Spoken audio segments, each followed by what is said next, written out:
Chugga, chugga, choo, choo, off we go! Hop aboard the Storytime Express with me and travel with me for today's adventure.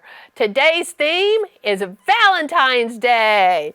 Let's get right into our first book, Turkey's Valentine Surprise by Wendy Silvano. Look at Turkey. He's got a little box for his Valentine's cards and for candy. Here's all his barnyard friends. They're all reading their Valentine's cards. It was Valentine's Day and all the animals on Farmer Jake's farm were exchanging cards and treats. Turkey pulled out a card from his Valentine's box and his waddle wiggled with delight as he read the note. Dear Turkey, you are like no other, from a secret admirer. Ooh, how utterly clever, said Turkey. Valentines from a secret admirer are the most fun. And he shook his tail feathers. I'm going to make one for each of my pals, and I will deliver them in disguise so that they will stay secret. Turkey was determined to make Valentines that were just as clever as the one he had gotten. He just needed some inspiration. Then he found it. It says perfect. I know just a disguise to go with this Valentine, said Turkey. Rooster, you're perfect, from a secret admirer. Rooster won't pay any attention to a cat passing by. His costume wasn't bad. In fact, Turkey looked just like a cat. Well, almost. Inch by inch, he crept closer to Rooster's Valentine box. And just as he slipped the card inside, Rooster flew down and grabbed it. I have a feeling that you're not a cat, you're Turkey, said Rooster. But what a clever Valentine. Oh, gobble, gobble, moaned Turkey. I wanted it to be a secret surprise. Sorry, said Rooster.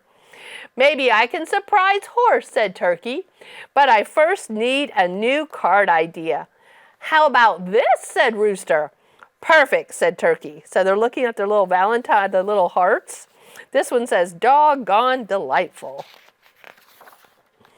I know just a disguise to go with this. Horse won't notice an extra dog running around the farm.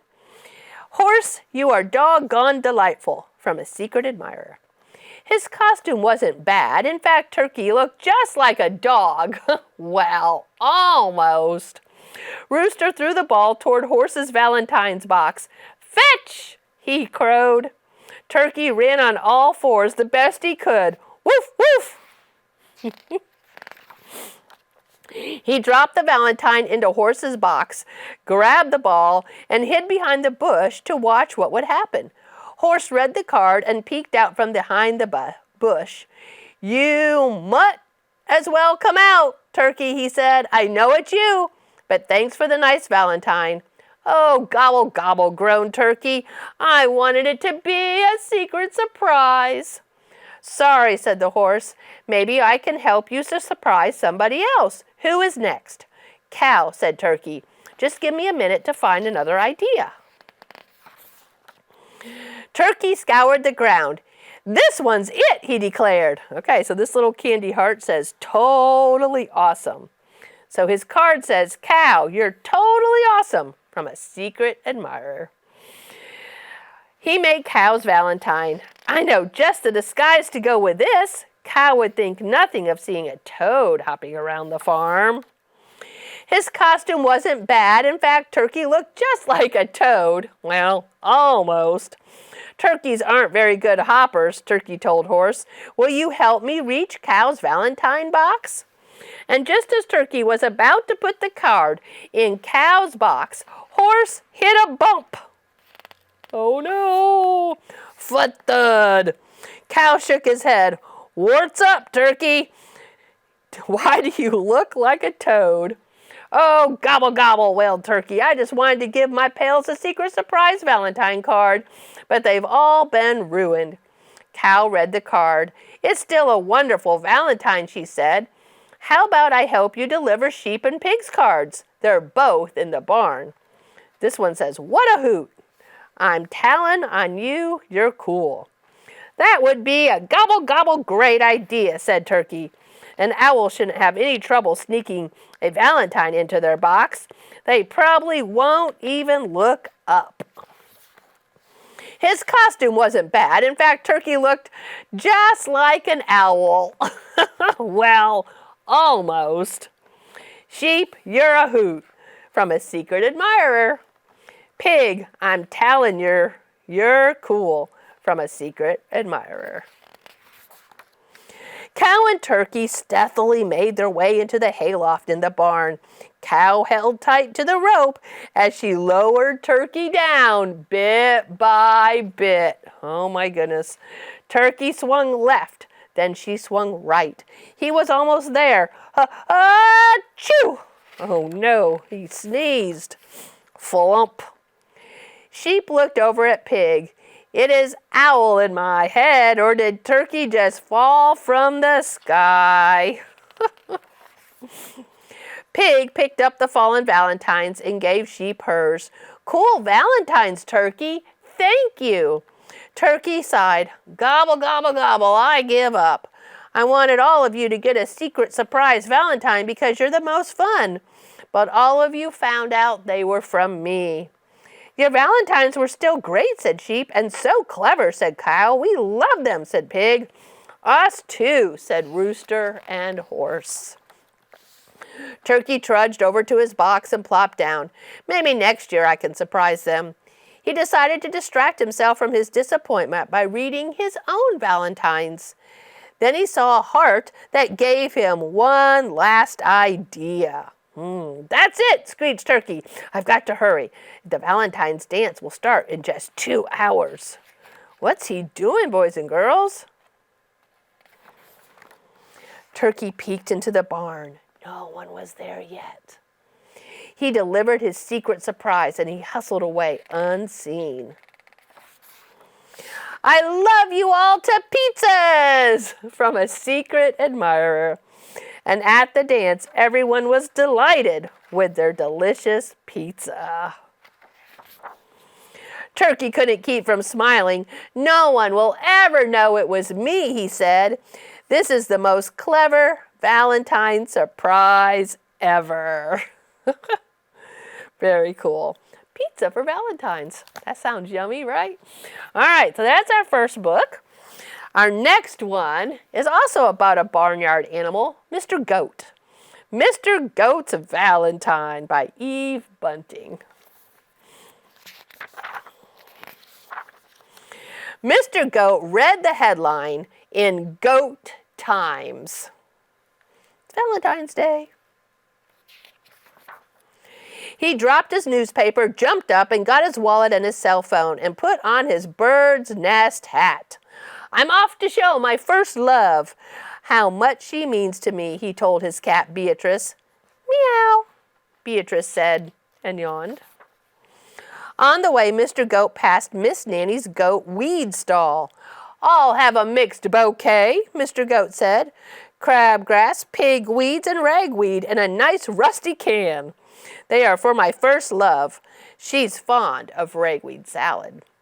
"She will like the can too," Miss Nanny Goat told him. Mr. Goat nodded. "Cans are tasty with a sprinkle of salt." He had only gone a few steps when he smelled a delightful smell. Mr. Pygmy Little Goat had a stall under a tree. He was selling his delicious rotten eggs. He had opened one as a sample, and it lay on his counter, black and oozing. "Rotted for 2 years, he told Mr. Goat.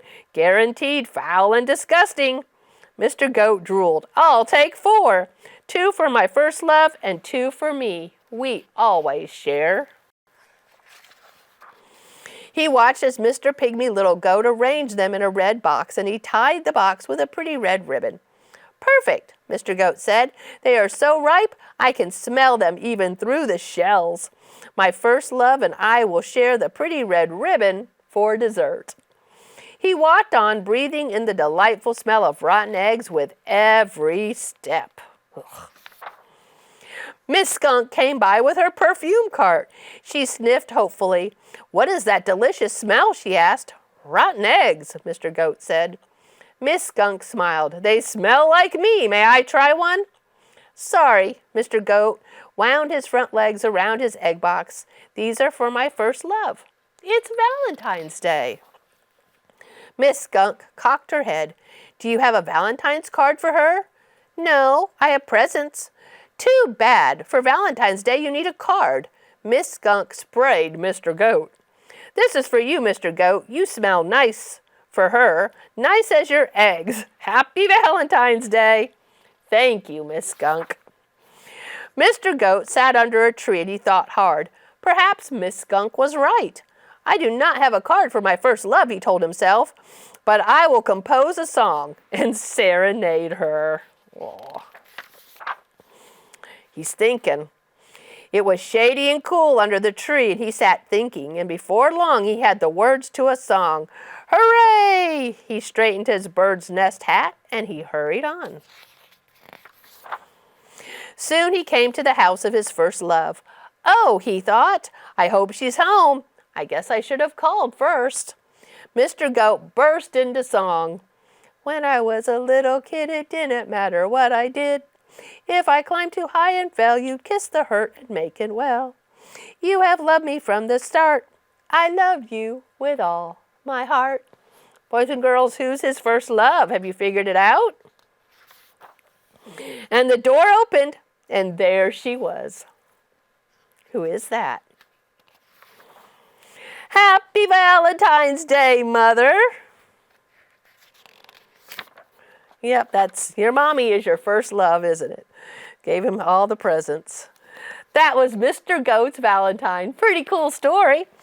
All right, so our theme is Valentine's Day, and if you'll come on down to the library, we have a theme kit just for you. In this theme kit, you have books as well as activities. There's a lot of activities actually in this book, in this box. So we have all of these little shapes that you can do together on Valentine's Day, so you can put those shapes on these different cards and have a good time together with your family.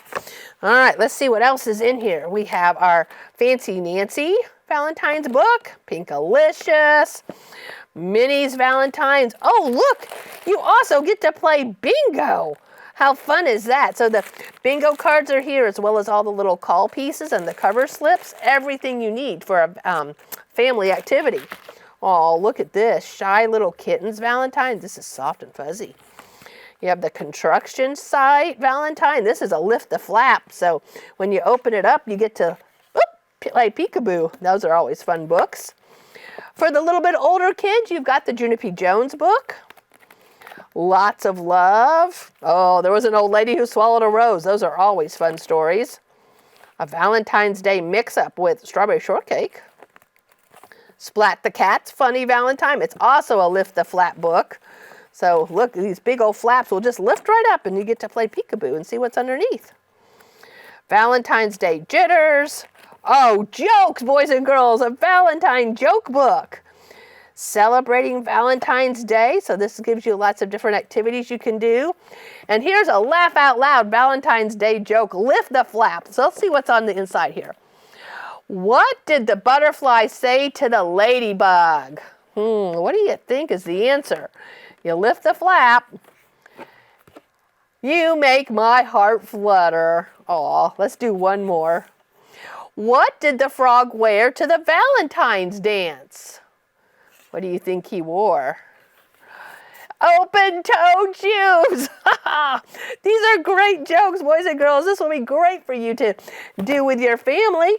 So come on down to the library, to the children's department, and ask any of the workers there on the desk, and they will direct you to our theme kit area. And you can come grab this theme kit. Just check it out with your library card. There's so much things to do in here. You know what? We have time for one more Valentine book. Let's put this away. This one is called Porcupine Cupid. Oh, look at that porcupine. Now look what he has in his hand. He has one of his quills.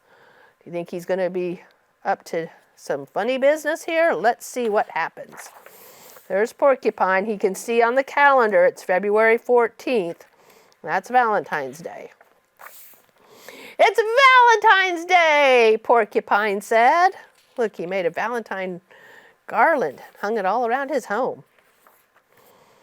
Love is in the air. So if you look carefully, you can see some of the other forest animals hiding in the woods, hiding behind the trees. Oh, poke! Ow! I hope you find your one true love, Porcupine sang. Poke! Hey! A partner who will love you forever and ever, Porcupine crooned. I don't think he's being too friendly, is he? Poke! Yowzer! Your soulmate and your perfect match, Porcupine trilled. Poke! Ouch! Porcupine's heart was set on fanning the flames of love. Silly Porcupine. Poke! Owie! Poke! Don't! Poke! Stop! Poke.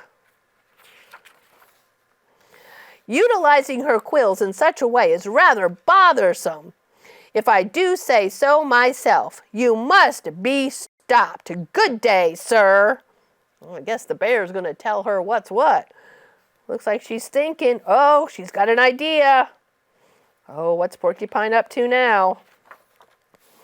Town meeting to discuss the pokey porcupine problem. Look at the faces of these animals. They do not look happy, do they, boys and girls? Can you believe this? Raccoon asked. He must be stopped, Bear said.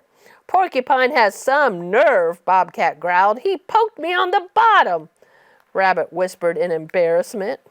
Oh. This is a catastrophe, a feline friend wailed. Need a hug? Bobcat purred. Aw, look at the two cats. Off they go. Look at Porcupine. Porcupine is unbearable, Grizzly grumbled. I know the feeling, said Bear. Oh, now the two bears are going off together. What a hair-raising experience, Hare hollered. Tell me about it, Rabbit cooed. Oh, there they go. I guess that leaves just us, Raccoon said. Well, it could be worse, his new pal giggled. Look at the two. Look, he's got dictionary, she's got crossword puzzles. Oh, looks like all the animal friends paired up. Porcupine sighed. My work is done. So he's going to sit on a stump and read great love stories. Oh, do we see what's happening here, boys and girls? Who's poking Porcupine? Youch! Oh, looks like the porcupine is finding true love too. Happy Valentine's Day! All the animal friends found someone to spend the day with. All right, boys and girls, thank you so much for hanging out with me on the Storytime Express. Join me again next time for another amazing adventure. Bye now.